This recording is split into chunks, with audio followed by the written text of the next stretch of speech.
Hello, in this video we're going to discuss the graph of rational functions.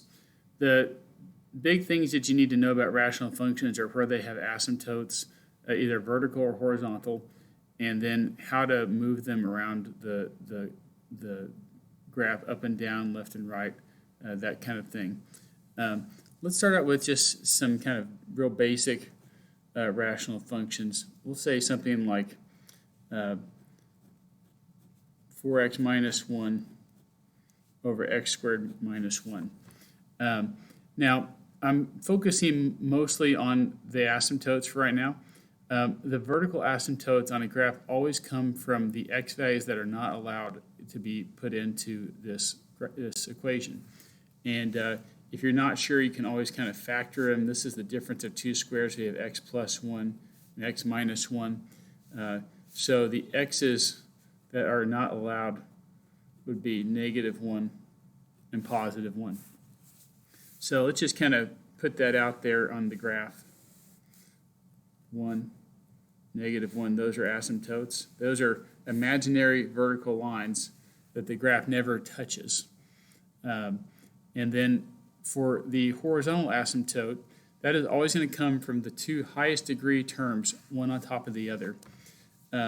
So if you have 4x over x squared and you reduce that, you're going to have the x's, one x reduces out, you get 4 over x. Basically, as x gets really large, 4 over a small number becomes 4 over a big number becomes a small number, so that asymptote is going to be 0. So as you kind of go out to the right and also to the left, you're going to kind of snuggle up on this horizontal line 0. And now, most of the time, we're going to kind of guess where the asymptotes are, and the exact drawing of the graph, is probably not super practical to do. So I want to just verify my asymptotes with the calculator's graph.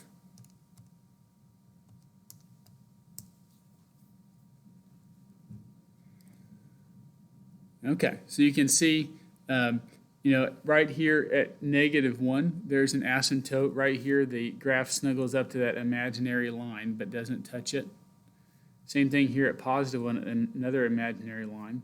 And then this graph comes down and snuggles up onto the asymptote of 0, the horizontal asymptote. Same thing right here. So you can kind of see how this would fill in like that, and like that, and like that. Like I said, for now, I'm focusing on kind of the big picture pieces of the graph, not the nitty-gritty of drawing it completely. Notice this is a case where the degree on the top is smaller than the degree on the bottom.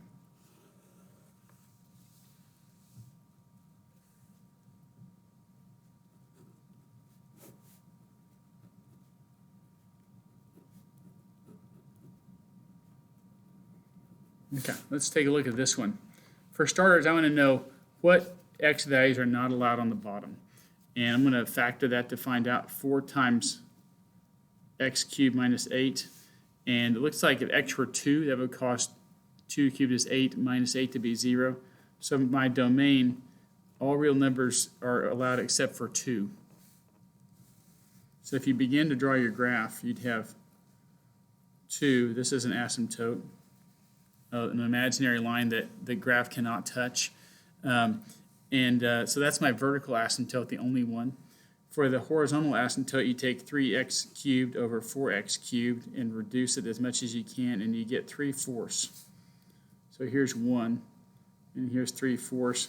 You would have a horizontal line at 3/4 that the graph would kind of snuggle up to and never quite touch.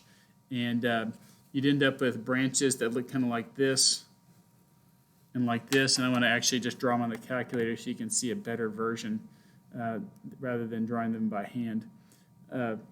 3x cubed plus 1 divided by 4x cubed minus 32. Oops.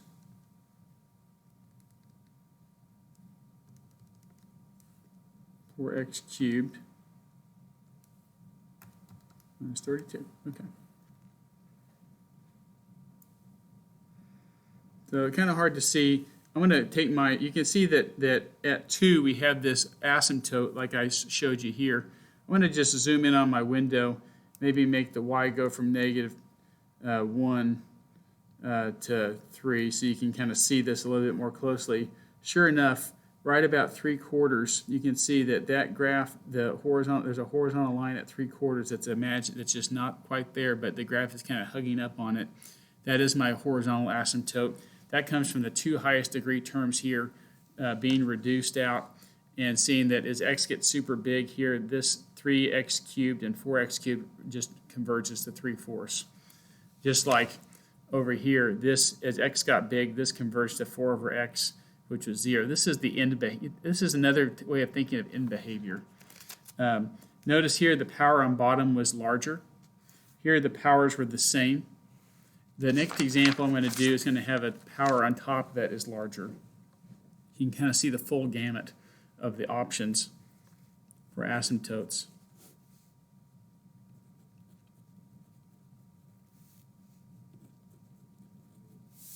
So this is another example. What x value would cause the bottom to be 0? This time -2. So we've got an asymptote there. And then we're going to take the leading terms to get the horizontal asymptote, 2x squared over x, and reduce that. And 1x divides out, so we just get 2x. This is what's called oblique. That means that the line that as I go far to the right and left, my graph is going to follow the line 2x. So it's going to be like this. It's going to be an asymptote kind of like this. It's called an oblique asymptote because it follows not an up and down or a horizontal line, but just a slanted line.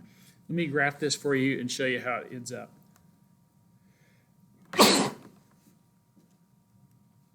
We've got 2x squared minus 3 divided by x plus 2.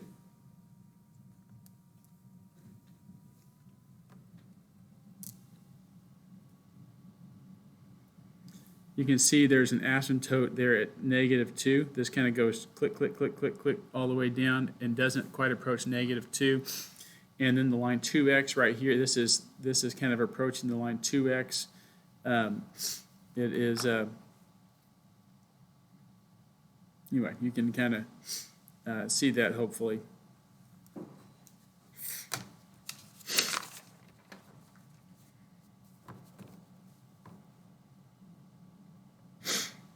Try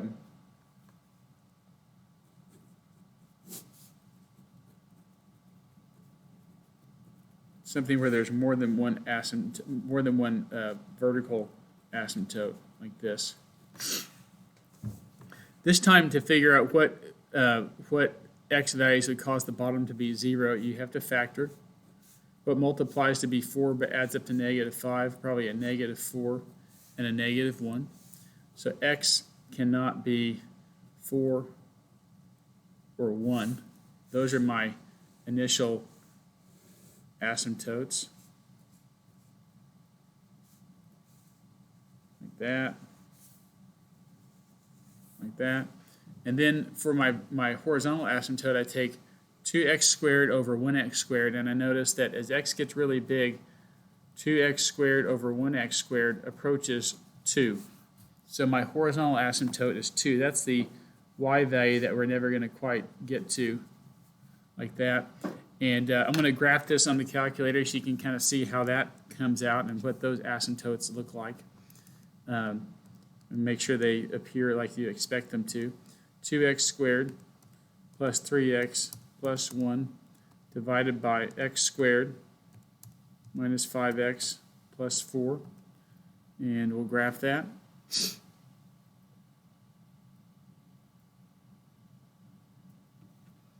And you can see that here there does appear to be an asymptote at 1 right there.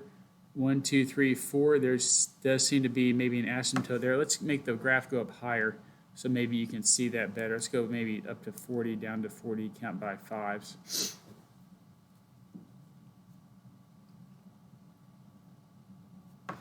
So you see more of the graph here. At 1, 2, 3, 4, there does seem to be a graph right there, and then the horizontal asymptote, kind of hard to see, honestly. But let's maybe change our window back to the standard, see if that's easier to see. So right here, if you go really far out, there's 2. The graph is kind of coming up underneath the line 2 and approaching it from the bottom there. And then here, if you go out pretty far, this is going to approach the line 2 farther out. So not super easy to see at the moment, but you know, that's what would happen with this more complicated one. So anyway, with asymptotes, you're looking for what x values are not allowed. Those are your vertical ones. And then for the horizontal asymptotes, you're always looking for this over this. If it happens to come out to something like 2x with an x in it, it's an oblique asymptote. And that's just a line that the graph you have approaches when you go far out to the right or left. Okay.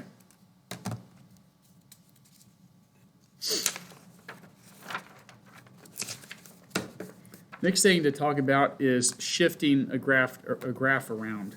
This is true with rational functions or really any other kind of function. This is really more of a review than something new, but it's something that's very worthwhile to go over. And I guess one other thing I want to talk about before we do that is what happens when you have a hole. So let me show you one more question here, and then I will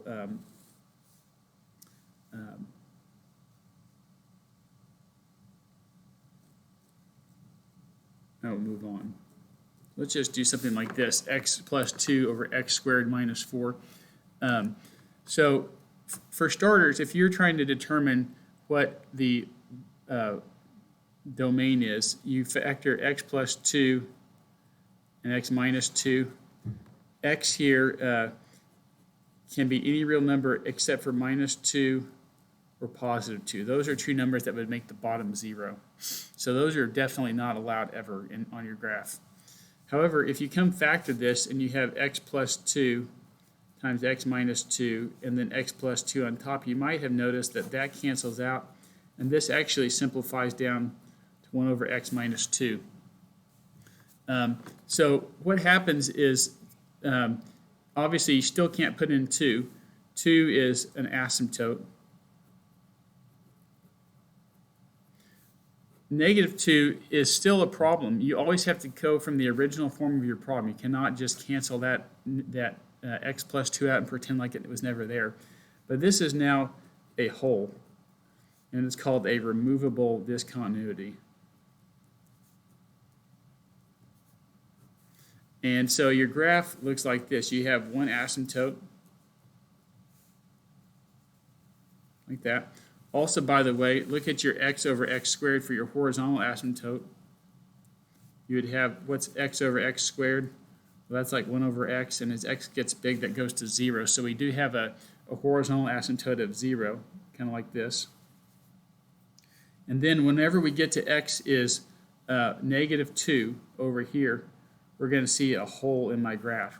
So the way this looks, we've got a branch. I'm just going to tell you, the one branch is up here. Then the other branch is over here. It looks like that. And you see I kind of drew an exaggerated big hole there to indicate that, yeah, the graph kind of does cross over. X is negative 2, but there's actually no graph right there because it's still undefined. And if you graph that, you could see for yourself x plus 2 divided by x squared minus 4. I'm going to just hit graph on this. And you can see this graph is kind of similar to mine at 2. There's my asymptote. And it's kind of hard to tell what's going on because it's so squeezed in there, but let's just make my window, maybe y just goes to like negative 2 to 2. Maybe this will help kind of me see what's happening. And I still can't quite see. I do see like a tiny little open spot. I'm going to go to trace. I'm going to type in -2 for x, and look, it says y is missing. If I put in x is -1, y is there, x is -2.5, y has a value.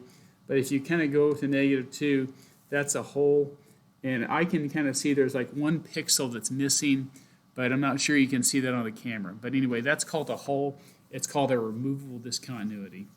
So that is kind of the main meat of graphing rational functions. Now, as far as where the branches go, sometimes that takes some guess and check. Once you have the asymptotes in place, you might have to just like plot some points to kind of figure out where the branches are. But I think it's probably more realistic just to graph it on the calculator. Most of the questions that you are asked when it comes to rational functions relate to the asymptotes, horizontal and vertical domain, maybe a hole like I just showed you.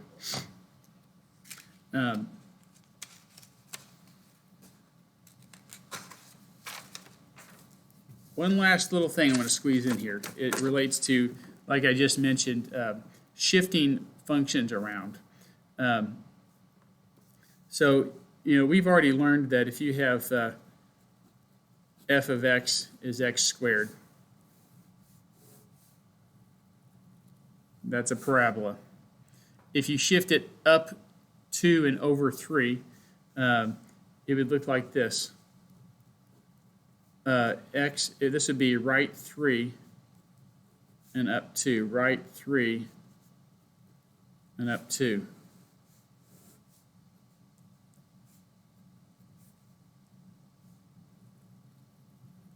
The exact same function, just it's called translating. Translated right 3 and up 2. With a rational function, so basically you put in x minus 3 into the x here, and then you shifted the whole thing up 2 at the end. So with a rational function, if you want to apply the same principles of translation, that's the $5 word that means what I just did. You just kind of do the same thing. Say you have y equals 2x plus 1 over x squared minus 4. Okay? So if you want to translate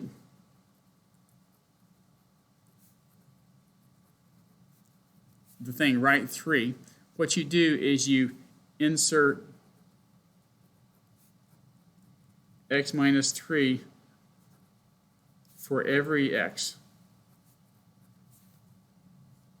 So you're going to do y equals 2 times x minus 3 plus 1, x minus 3 squared minus 4, and that will just take the whole graph from here and move it right 3. Likewise, if you wanted to move up, if you had, I'm running out of space here.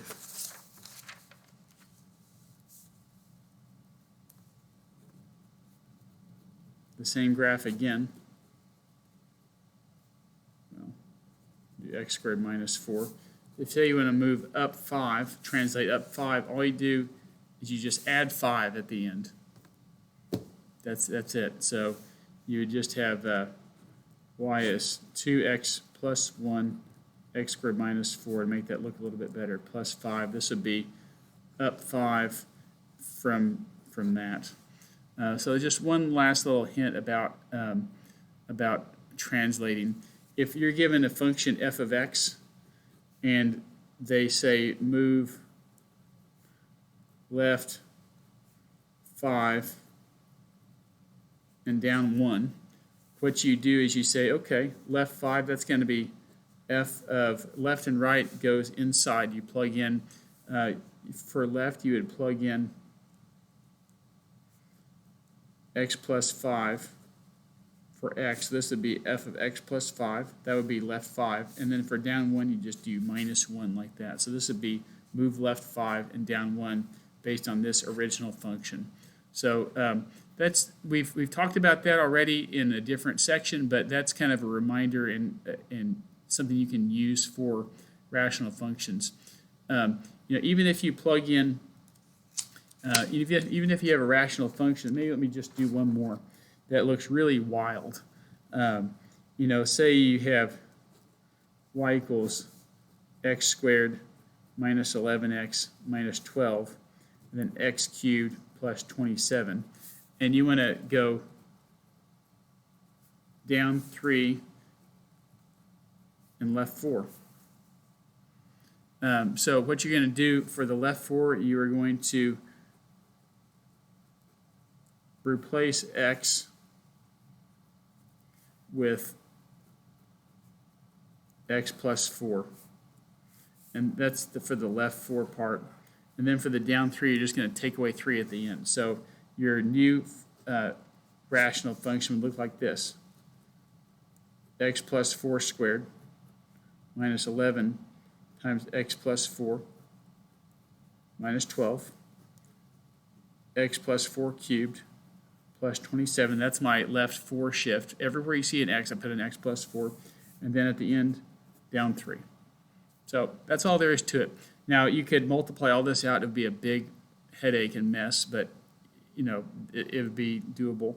I'm not going to do it in the video, but then you would have your new rational function. If you graph this and you graph this, it would be the exact same rational function. This one would just be left 4 and down 3.